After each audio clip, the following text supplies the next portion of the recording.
birthday mo ngayon. Ilang taon ka na? 4. So, binigyan ka na ni Jesus ng 1, 2, 3, 4 na taon. So, malusog, masigla, mataba, matalino, magaling, mabait. So, yun si Mix, ha? So, si Lolo, si Lola, si Tito. Dito ka nakakanungan yung kamera. Si Tito, si Tita. Doon ka sa likod ni Mix. Ang hiling kay Mix ay i-bless ng Lord si Mix. Okay? So, pray na tayo? Pray na tayo. Sige po, pray tayo.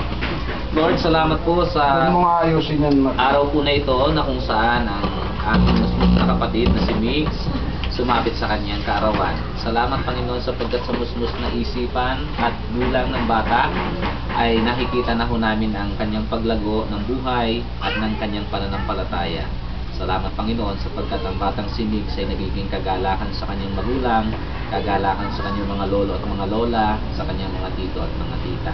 At maging, Panginoon, sa dalawang komunidad na kanyang ginagalawan, dito sa Bulon at doon, Panginoon, sa Boracay. Salamat, Lord, sapagkat ang batang ito ay ipinagkaloob niyo sa pamilya, sa mag-asawa.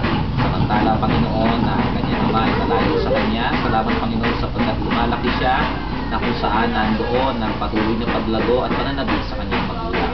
Lord, ang dalangin mo namin, pagpalain niyo ang buhay ni Mix, patuloy siyang bigyan ng patuloy na kalakasan, karunungan, kagalingan, katalinuhan, Panginoon, ang abilidad at higit sa lahat ng patuloy na paglago ng pananampalataya.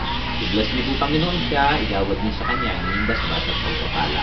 Mix, pagpalain ka ni Jesus, samahan ka niya lagi, ingatan ka niya lagi sa iyong paglalaro, sa iyong pag-aaral, patuloy na bigyan ka ni Jesus ng talino at ng kagalingan.